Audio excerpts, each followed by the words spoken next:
Telugu matrimony ఆషాఢం offer. ఆషాఢం full గా free.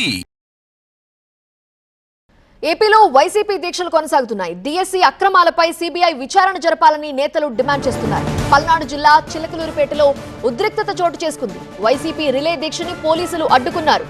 దీక్షకు అనుమతి లేదని వైసీపీ నేతలను దీక్షా శిబిరం నుండి ఖాళీ చేయించారు. విడుదల రజనీని బలవంతంగా దీక్షా శిబిరం నుండి పంపించేశారు. కూటమి ప్రభుత్వానికి వ్యతిరేకంగా వైసీపీ నేతలు నినాదాలు చేశారు. లోకేష్ రాజీనామా చేయాలంటూ వాళ్ళు డిమాండ్ చేశారు. మెగా డిఎస్సీ కాదు, దగా డిఎస్సీ అంటూ నినాదాలు చేశారు.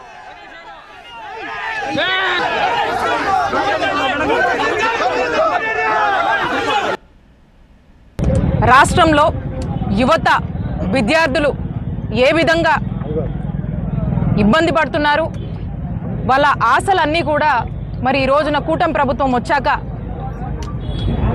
ఎంత కన్నీళ్లు గారుస్తున్నారు.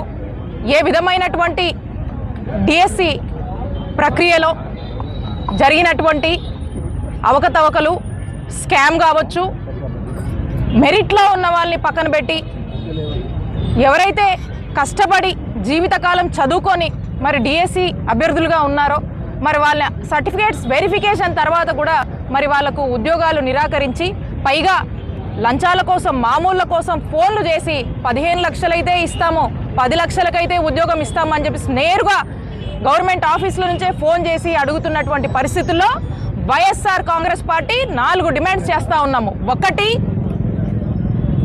ఈ డిఎస్సికి సంబంధించినటువంటి అక్రమాలపై జరిగినటువంటి స్కామ్కి నైతిక బాధ్యత వహిస్తూ మరి ఆ శాఖ మంత్రి నారా లోకేష్ గారు రాజీనామా చేయాలి అని చెప్పేసి ఇంత పెద్ద ఎత్తున కూడా రాష్ట్ర వ్యాప్తంగా నిరాహార దీక్షలు చేస్తూ మరి డిమాండ్ ని వైఎస్ఆర్ సిపి కోరుతా ఉంది. తెలుగు మ్యాట్రిమోనీ ఆషాఢం ఆఫర్. ఆషాఢం ఫుల్ గా ఫ్రీ.